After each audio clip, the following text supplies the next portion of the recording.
Hello students, once again welcome to Bholanath academy. यहाँ ये students हम लोग पढ़ने जा रहे हैं। उनके दोहे वृंद कवि ने लिखा है। उनका परिचय इस तरह है। माना जाता है कि कवि वृंद जी का जन्म 1643 को मथुरा में हुआ। 1643 को मथुरा में हुआ। रीतिकालीन परंपरा के अंतर्गत आपका नाम आदर के साथ लिया जाता है। आपका पूरा नाम वृंदावन दास। आपकी रचनाएं रीतिबद्ध परंपरा में महत्वपूर्ण स्थान रखती हैं। आपने काव्य के विविध प्रकारों में रचनाएं रची हैं। 12 मासा में 12 महीनों का सुंदर चित्रण किया है। तो यह यमक सतसई में विविध प्रकार से यमक अलंकार का स्वरूप स्पष्ट किया है। आपके नीतिपरक दोहे जनसाधारण में बहुत प्रसिद्ध हैं, लोक व्यवहार में अनुकरणीय है। आपकी भाषा सहज, सुंदर तथा लोक भाषा से जुड़ी हुई है। आपकी भाषा में ब्रज तथा अवधि भाषा के शब्दों की बहुलता देखी जाती है। आपके द्वारा दिए गए दृष्टांत आपकी भाषा के साथ साथ भाव और कथ्य को भी प्रभाव उत्पादक बना देते हैं। आपका निधन 1723 में हुआ। अब उनकी प्रमुख कृतियाँ इस तरह से हैं। वृंद सतसई पहली कृतियाँ हैं। वृंद सतसई, समेतु शिखर छंद, भाव पंचशिका, पवन पचीसी, हितोपदेश संधि, यमक सतसई, वचनिका, सत्य स्वरूप आदि। विधा परिचय बच्चों इस तरह से है। रीतिकालीन काव्य परंपरा में दोहा छंद का अपना विशिष्ट स्थान है। दोहा जिसकी दो दो लाइनें होती हैं उसे दोहा कहा जाता है। दोहा छंद कई कवियों का प्रिय छंद रहा है। दोहा अर्धसम मात्रिक छंद है। इसमें अर्धसम मात्रिक छंद में आता है। दोहे के प्रत्येक चरण के अंत में लघु वर्ण आता है। लघु वर्ण आप उसके 4 चरण होते हैं। प्रथम और तृतीय चरण में 13 मात्राएं होती हैं तथा द्वितीय और चतुर्थ चरण में 11 मात्राएं होती हैं। तो इस तरह से दोहे में प्रथम और तृतीय चरण में 13 मात्राएं, द्वितीय और चतुर्थ चरण में 11 मात्राएं होती हैं। तो ये विधा परिचय। पाठ्य परिचय हम लोग जो पाठ पढ़ने जा रहे हैं इसके बारे में। प्रस्तुत दोहों में कवि वृंद ने कई नीतिपरक बातों की सीख दी है। विद्या रूपी धन की विशेषता यह होती है कि वह खर्च करने पर भी बढ़ता जाता है। आंखें मन की सच झूठ बातें बता देती हैं। जितनी चादर हो मनुष्य को उतने ही पाँव फैलाना चाहिए। व्यवहार में कपट को स्थान नहीं देना चाहिए। बिना गुणों के मनुष्य को बड़प्पन नहीं मिलता। दुष्ट व्यक्ति से उलझने पर कीचड़ हम पर ही उड़ता है। संसार में सद्गुणों के कारण ही व्यक्ति को आदर प्राप्त होता है। कवि वृंद के दोहे पाठकों को व्यवहारिक अनुभवों से परिचय कराते हैं, जीवन का सच्चा मार्ग दिखाते हैं। पहला दोहा है। सरस्वती के भंडार की बड़ी अपूरब बात, यूं खर्चें क्यों त्यों बढ़े, बिन खर्चें घट जान। सरस्वती के भंडार की, यहाँ कवि वृंद कहते हैं कि माँ सरस्वती के ज्ञान की बात बहुत अनूठी और अपूर्व बात। सरस्वती के भंडार की बड़ी अपूर्व बात।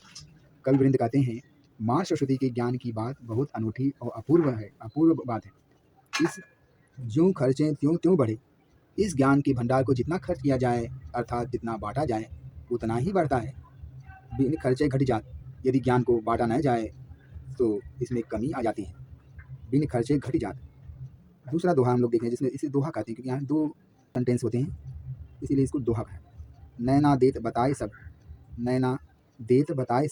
हिय को हेत अहेत, जैसे निर्मल आलसी भली बुरी कही देत।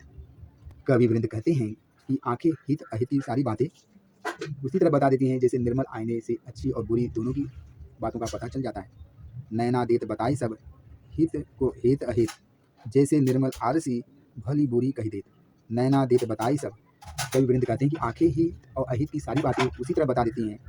हिय को हेत अहित, जैसे निर्मल आलसी मतलब आईना, निर्मल आईने से अच्छी और बुरी दोनों तरह की बातों का पता चल जाता है। निर्मल आलसी भली बुरी कही देत। अपनी पहुँच विचार के कर्तव्य करिए दौर, तेते पाँव पसारिए जेती लांबी सौर। अपनी पहुँच विचार के, कवि वृंद कहते हैं कि हमारी जितनी क्षमता हो उसी के अनुसार हमें अपने कार्यों का फैलाव करना चाहिए। अपनी पहुँच विचार के कर्तव्य करिए दौर, तेते पाँव पसारिए जेती लांबी सौर। कवि कहते हैं कि हमारी जितनी क्षमता हो उसी के अनुसार हमें अपने कार्यों का फैलाव करना चाहिए। अपनी पहुँच विचार के कर्तव्य करिए दौर, तेते पाँव पसारिए जेती लांबी सौर। उनका कवि उदाहरण देते हैं कि हमारी चादर की लंबाई जितनी हो हमें उतने ही पाँव फैलाना चाहिए। तेते पाँव पसारिए जेती लांबी सौर, हमें उतने ही पाँव फैलाना चाहिए। यदि हमने ऐसा नहीं किया तो हम अपना कार्य जो है पूरा नहीं कर सकते। फेर न हवे है कपट सो, फेर न हवे है कपट सो, जो कीजिए व्यापार। फेर न हवे है कपट सो। कवि कहते हैं कि व्यापार यानी लेन देन में हमें छल कपट का सहारा नहीं लेना चाहिए। फेर न हवे है कपट सो, जो कीजिए व्यापार जैसे हाड़ी काट की चढ़े न दूजी बार। यदि एक बार छल कपट से काम लेते हैं तो दूसरी बार व्यापारी अथवा ग्राहक से लेन देन नहीं कर सकते। कभी यहाँ काठ की हाड़ी का उदाहरण देते हैं, जैसे हाड़ी काठ की चढ़े न दूजी बार। कभी कहते हैं काठ की हाड़ी का उदाहरण देते हुए कहते हैं कि जिस प्रकार काठ की हाड़ी एक ही बार आग पर चढ़ाई जा सकती है, दूसरी बार काम में नहीं आ सकती, उसी प्रकार छल कपट से व्यापार में एक ही बार किसी को धोखा दिया जा सकता है, दूसरी बार यह तरीका काम नहीं लाया जा सकता। चढ़े न दूजी बार। उद्यम कबहू न छोड़िए पर आशा की मोद, गागरी कैसे फोड़िए उन्यों देख पयोद। उद्यम मीन्स मेहनत, कबहू न छोड़िए कभी मत छोड़िए, पर आशा की मोद।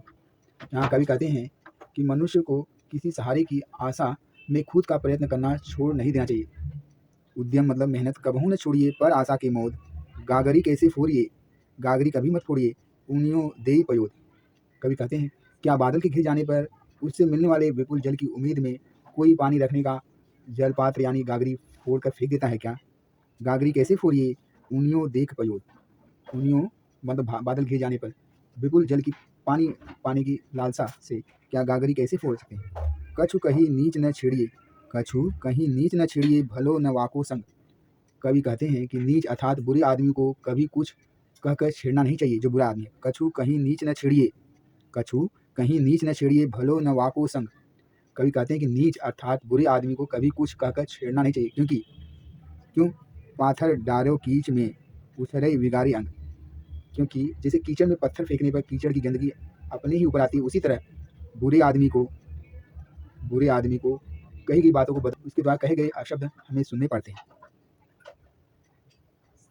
जो पावे अति उच्च पद ताको पतन निदान, जो तपि तपि मध्याह्न लो अस्त होत है भान।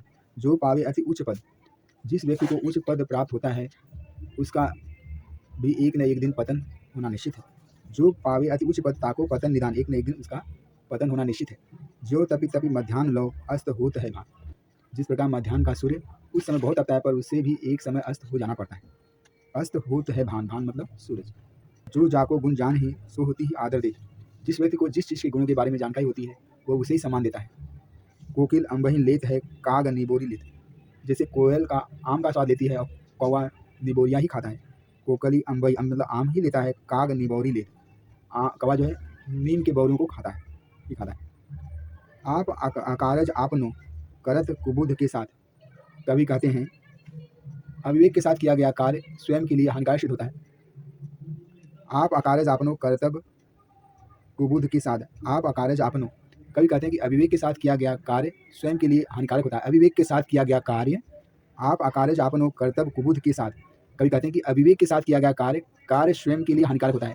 जो व्यक्ति बिना सोचे विचारे काम करता है, अविवेक के साथ काम करता है, उसके लिए हानिकारक होता है। ठीक उसी तरह पाए कुल्हाड़ी आपने मारत मूर्ख हाथ, ठीक उसी तरह जैसे कोई मूर्ख अपनी ही अविवेकता से कोई कार्य कर अपने ही पाँव पर अपने हाथों से कुल्हाड़ी मार लेता है। कूल कपूत जान्यो पर लखि शुभ लक्षण गाथ।